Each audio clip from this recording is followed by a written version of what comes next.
आज हम एक ऐसे प्रश्न की गहराई में उतरेंगे जिसे सुनकर आप सोच में पड़ जाएंगे। क्या वास्तव में भगवान शब्द केवल दो लोगों के लिए कहा गया था, एक गौतम बुद्ध और दूसरे महावीर? इतिहास की किताबें, धर्म ग्रंथ और भाषाओं के विकास में इस प्रश्न का उत्तर कहीं न कहीं छिपा है। आज हम इसे तथ्य, प्रमाण और गहराई से समझेंगे।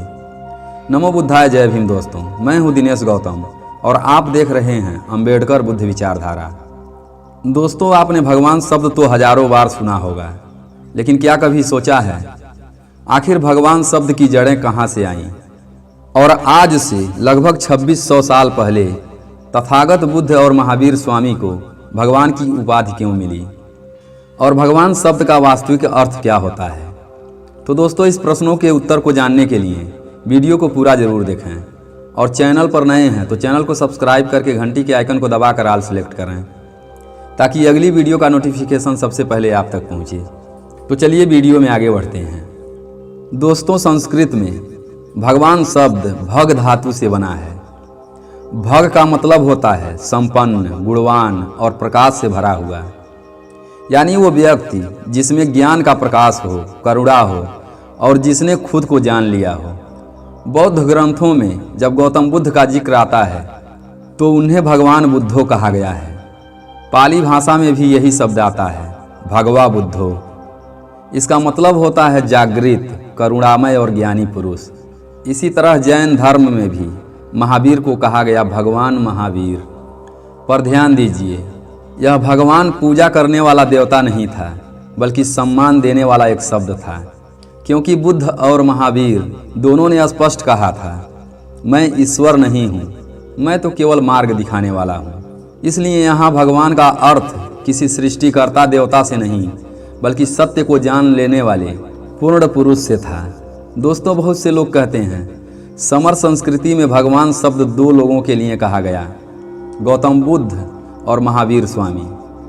अब ये बात आधी सच है और आधी अधूरी, क्योंकि अगर हम इतिहास में जाएं तो हमें पता चलता है कि ईसा से लगभग 2600 साल पहले भारत में दो ऐसे महापुरुष हुए जिन्होंने उस समय की धार्मिक अंधकारता के बीच ज्ञान, अहिंसा और आत्म जागरण की ज्योति जलाई।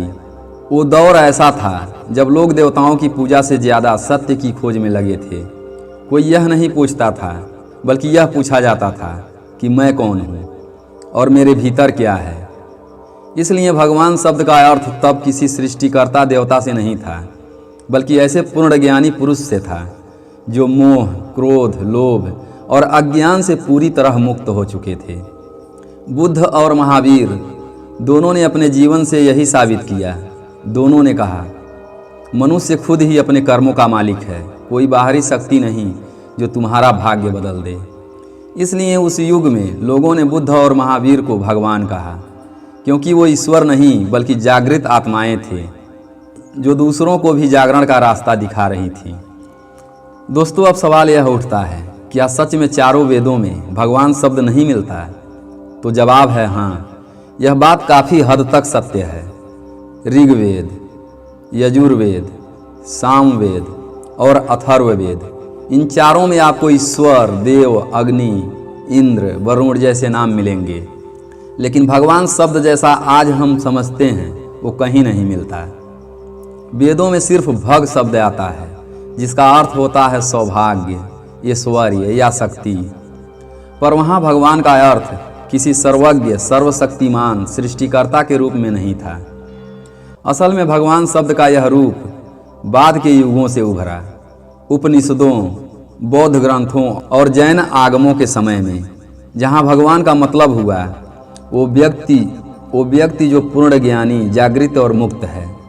यानी शुरुआत में भग सिर्फ एक गुण था, पर बाद में भगवान एक स्थिति बन गया जहाँ मनुष्य अपने भीतर के अंधकार को जीतकर ज्ञान और करुणा का प्रतीक बन जाता है।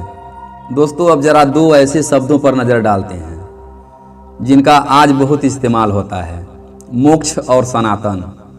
सबसे पहले बात करते हैं मोक्ष की। कई लोग मानते हैं कि मोक्ष शब्द वेदों में भरा पड़ा है, लेकिन सच ये है कि चारों वेदों ऋग्वेद, यजुर्वेद, सामवेद और अथर्ववेद में मोक्ष शब्द सीधे तौर पर नहीं मिलता है। हाँ, उसका विचार जरूर मिलता है, बंधन से मुक्ति का, आसक्ति से आज़ादी का, लेकिन ये विचार उपनिषदों में जाकर और ज़्यादा स्पष्ट होता है। वहाँ कहा गया है, जब मनुष्य अपने कर्मों और उनके फलों से ऊपर उठ जाता है तभी वह मोक्ष को प्राप्त करता है। यानी मोक्ष किसी स्वर्ग जाने का नाम नहीं बल्कि मन की आज़ादी है।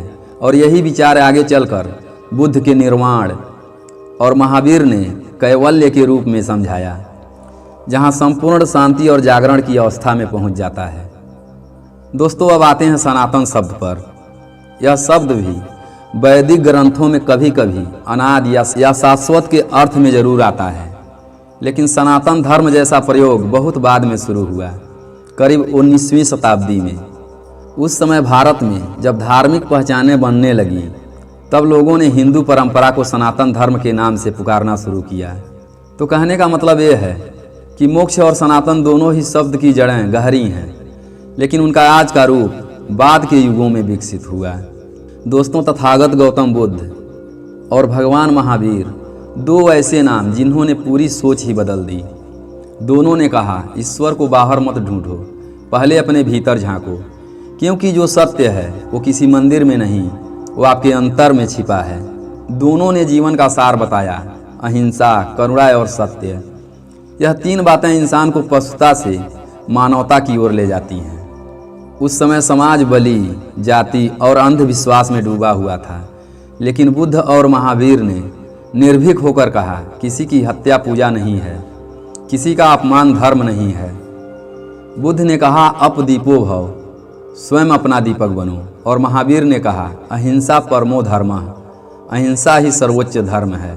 इन दोनों की वाणी ने उस युग को हिला दिया। लोगों ने पहली बार महसूस किया कि भगवान कोई आकाश का देवता नहीं बल्कि वही है जो अज्ञान के अंधकार में ज्ञान का दीप जलाता है। यानी देवता नहीं, ज्ञानी मनुष्य भी भगवान कहलाने योग्य हो सकता है। दोस्तों, समय आगे बढ़ता गया और उसके साथ शब्दों के अर्थ भी बदलते गए। वही भगवान शब्द जो कभी ज्ञान, करुणा और जागृति का प्रतीक था, धीरे धीरे देवताओं, अवतारों और ईश्वर के लिए इस्तेमाल होने लगा। लेकिन उस शब्द की मूल आत्मा खो गई। जहाँ पहले भगवान का मतलब था जागृत आत्मा, वहीं बाद में वह पूजा, चमत्कार और पाखंड का प्रतीक बन गया। आज जब हम बुद्ध या महावीर को भगवान कहते हैं तो हमें याद रखना चाहिए कि उनके लिए भगवान का अर्थ ईश्वर नहीं बल्कि बोध प्राप्त व्यक्ति था, वह जो अपने भीतर के अंधकार को मिटा चुका है। तो दोस्तों, अगर इतिहास की गहराई से देखें तो भगवान शब्द का सबसे शुद्ध और सच्चा अर्थ बुद्ध और महावीर के युग में ही दिखाई देता है। दोनों ने कहा, मनुष्य अपनी साधना, अपने कर्म और अपने ज्ञान से स्वयं भगवान बन सकता है, क्योंकि सत्य कहीं बाहर नहीं, वह आपके भीतर ही सोया हुआ है। आज अगर हम अपने भीतर अहिंसा, करुणा और सत्य का दीप जला लें तो हर मनुष्य अपने भीतर भगवान को जागृत कर सकता है। दोस्तों, अगर आपको यह शोध आधारित वीडियो पसंद आया हो तो इसे ज़रूर शेयर कीजिए ताकि लोग समझ सकें कि भगवान कोई देवता नहीं बल्कि जागृत चेतना का प्रतीक है। तो दोस्तों, आशा करता हूँ कि यह जानकारी आपको अच्छी लगी होगी। तो वीडियो को लाइक और चैनल को सब्सक्राइब करके कमेंट में नमो बुद्धाय जरूर लिखें। फिर मिलते हैं अगली वीडियो में। तब तक के लिए अपना ख्याल रखें, हमेशा खुश रहें। नमो बुद्धाय।